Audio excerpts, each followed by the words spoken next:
ব্র্যান্ডটা আবার ঘুরে দাঁড়াবে এবং আবার মানুষের দায়ে দাঁড়ায় পৌঁছে যাবে। এই কাজটা আসলে কোনোভাবেই সম্ভব হতো না যদি এটার একটা প্রপার লিডারশিপ না থাকে। আমাদের দায়িত্ব কি? আমাদের দায়িত্ব হচ্ছে যে যিনি লিডার তাকে মোটিভেট করা, কারণ হচ্ছে যে উনি কোম্পানির জন্য কাজ করেছেন, তাকে মোটিভেট না করলে তা আমাদের দিক থেকে অন্যায় হবে। Thank you so much. Fine, thank you আপনাকে যে আপনার যে অসাধারণ লিডারশিপ এবং অসাধারণ আইডিয়ার জন্য যে কোম্পানিটা ঘুরে দাঁড়ালো, Thank you, এটার জন্য আপনাকে অসংখ্য ধন্যবাদ।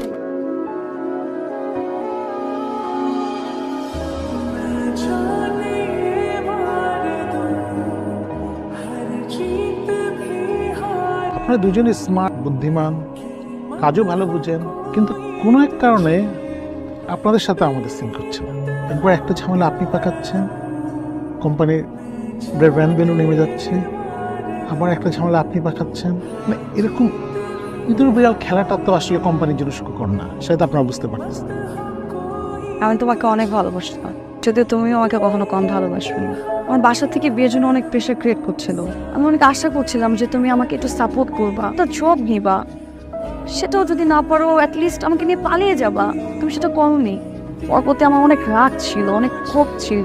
এতদিন পর এসে আমি রিয়েলাইজ করলাম তখন আমার রাগ করাটা উচিত হয়নি। যে মুহূর্তে তোমার সাপোর্টটা আমার অনেক দরকার ছিল, সেই মুহূর্তে আমার সাপোর্টও তোমার দরকার ছিল। আমার বোঝা উচিত ছিল যে তুমি এখন একটা ভালো অপরচুনিটির জন্য আমাকে সাপোর্ট করতে পারো না, ওটা আমারও ছিল।